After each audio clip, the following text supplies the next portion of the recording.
Hi friends, ನಮಸ್ತೆ ಎಲ್ರಿಗೂ. Welcome to Akash kitchen. ನಾನಿವತ್ತು ರೆಸ್ಟೋರೆಂಟ್ ಸ್ಟೈಲ್ ಎಗ್ ಆಗಲಿ, ಕಬಾಬ್ ಪೌಡ್ರ್ ಆಗಲಿ ಅಥವಾ ಫುಡ್ ಕಲರ್ ಆಗಲಿ ಯಾವುದೂ ಯೂಸ್ ಮಾಡ್ತಾಯಿಲ್ಲ. ಮನೇಲಿರೋಂಥ ಇಂಗ್ರೀಡಿಯೆಂಟ್ಸಿಂದಲೇ ಸಿಂಪಲಾಗಿ ಹೇಗೆ ಮಾಡೋದು ಅಂತ ನೋಡೋಣ.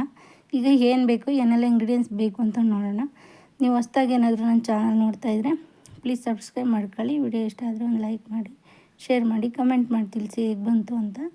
ಇಲ್ಲಿ ನಾನೊಂದು 1/2 kg ಚಿಕನ್ ತಗೊಂಡಿದ್ದೀನಿ. 1 ಸ್ಪೂನಷ್ಟು ಶುಂಠಿ ಬೆಳ್ಳುಳ್ಳಿ ಪೇಸ್ಟು, 1 ಸ್ಪೂನಷ್ಟು red chilli Kashmiri chilli powder, ಇದು 1 ಸ್ಪೂನಷ್ಟು ಕಡಲೆ ಹಿಟ್ಟು, 1 ಸ್ಪೂನಷ್ಟು ಮೈದಾ ಹಿಟ್ಟು. ರುಚಿಗೆ ನೋಡ್ಕೊಳ್ಳಿ, ನಿಮಗೆ ರುಚಿ ನೋಡಿಬಿಟ್ಟು ಎಷ್ಟು ಬೇಕೋ ಅಷ್ಟು ಉಪ್ಪು ಸೇರಿಸ್ಕೊಳ್ಳಿ. ಹಾಗೆ ಒಂದು ನಿಂಬೆಹಣ್ಣು ಸೇರಿಸ್ಕೊತಾ ಇದ್ದೀನಿ ನಾನು. ನಿಮ್ಮ ಮನೆಗೆ ಪೆಪ್ಪರ್ ಪೌಡ್ರ್ ಇದ್ದರೆ ಪೆಪ್ಪರು ಕೂಡ ಆ್ಯಡ್ ಮಾಡ್ಕೊಳ್ಳಿ. ನಾವು ಹೊರಗಡೆ ತಂದು ತಿನ್ನೋದಕ್ಕಿಂತ ಈಸಿಯಾಗಿ 1/2 kg ಚಿಕನ್ ತಂದರೆ ಮನೆಗೆ ಇರೋರು ಎಲ್ಲರೂ ತಿನ್ಬೋದು.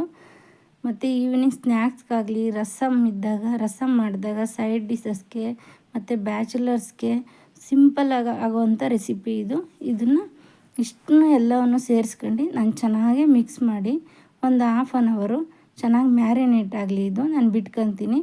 ನಾನಿಲ್ಲಿ ಕಬಾಬ್ ಪೌಡ್ರ್ ಆಗಲಿ ಅಥವಾ ಮೊಟ್ಟೆ ಆಗಲಿ ಮತ್ತು ಫುಡ್ ಕಲರ್ ಆಗಲಿ ಯಾವುದು ಬಳಸಿಲ್ಲ. ನ್ಯಾಚುರಲಾಗೆ ಹೊರಗಡೆ ಹೋಟೆಲೆಲ್ಲ ತಿಂದಿರ್ತೀವಲ್ಲ ಅದೇ ರೀತಿ ಇರುತ್ತೆ. ನೀವು ಒಂದು ಸಲ ಟ್ರೈ ಮಾಡಿ, ಸೂಪರ್ ರೆಸಿಪಿ ಇದು ಮಾತ್ರ. ನೋಡಿ, ಈ ರೀತಿ ಚೆನ್ನಾಗೆ ಮ್ಯಾರಿನೇಟ್ ಆಗಲಿ. ನಾನಿಲ್ಲಿ ನೀರು ಮಿಕ್ಸ್ ಮಾಡ್ಕೊಳಕ್ಕೆ ಹೋಗಿಲ್ಲ. ನಿಮ್ಗೆ ತುಂಬ ಗಟ್ಟಿ ಆಯಿತು ಅಂದರೆ ಒಂದು 2 ಸ್ಪೂನಷ್ಟು ಎಣ್ಣೆ ಸೇರಿಸ್ಕೊಳ್ಳಿ. ಈಗ ನಾನು ಬಾಣಲೆ ಇಟ್ಕೊಂಡಿದ್ದೀನಿ. ಬಾಣಲಿಗೆ ಎಣ್ಣೆ ಸೇರಿಸ್ಕೊತಾ ಇದ್ದೀನಿ. ನೋಡಿ, ಎಣ್ಣೆ ಬಿಸಿ ಆಗಿದೆ. ನೋಡಿ, ಚೆನ್ನಾಗೆ ಮ್ಯಾರಿನೇಟ್ ಆಗಿದೆ.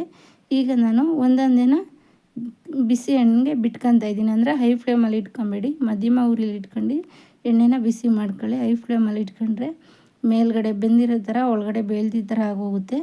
ಸೊ ಆ ಥರ ಬೇಡ. ಈಗ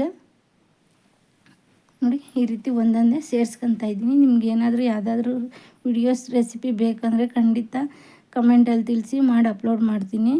ನೀವೇನಾದರೂ ಹೊಸ್ದಾಗಿ ನನ್ನ ಚಾನಲ್ ನೋಡ್ತಾಯಿದ್ರೆ ಪ್ಲೀಸ್ ಸಬ್ಸ್ಕ್ರೈಬ್ ಮಾಡ್ಕೊಳ್ಳಿ. ವಿಡಿಯೋ ಇಷ್ಟ ಆದರೆ ಒಂದು ಲೈಕ್ ಮಾಡಿ, ನಿಮ್ಮ ಫ್ರೆಂಡ್ಸ್ ಆ್ಯಂಡ್ ಫ್ಯಾಮಿಲಿಗೆ ಶೇರ್ ಮಾಡಿ. ಇದು ನಮಗಾಗಿದೆ ಅಂತ ಗೊತ್ತಾಗುತ್ತೆ. ನೋಡಿ, ಈ ರೀತಿ ಎಷ್ಟು ಚೆನ್ನಾಗಿ ಬಂದಿದೆ ನೋಡಿ. ನಾನು ಯಾವುದೇ ಕಲರ್ ಯಾವುದು ಮಿಕ್ಸ್ ಮಾಡಿಲ್ಲ. ನಾನು ಮನೇಲಿರೋಂಥ ಇಂಗ್ರೀಡಿಯೆಂಟ್ಸಿಂದಲೇ ಸೂಪರಾಗಿ ಬಂದಿದೆ. ರೆಸಿಪಿ ಮಾತ್ರ ಟೇಸ್ಟ್ ಮಾತ್ರ ನೆಕ್ಸ್ಟ್ ಲೆವೆಲಲ್ಲಿ ಇದೆ. ನೋಡಿ, ನಾನಿವಾಗ ಆಗಿದೆ, ನಾನು ಸೇರಿಸ್ಕೊತಾ ಇದ್ದೀನಿ. ಈಗ ಉಳಿದಿರೋ ಚಿಕನೂ ಅದೇ ರೀತಿ ಸೇರಿಸ್ಕೊತೀನಿ. ನೀವು ವಿಡಿಯೋ ನೋಡಿದ್ದಕ್ಕಾಗಿ ಧನ್ಯವಾದ.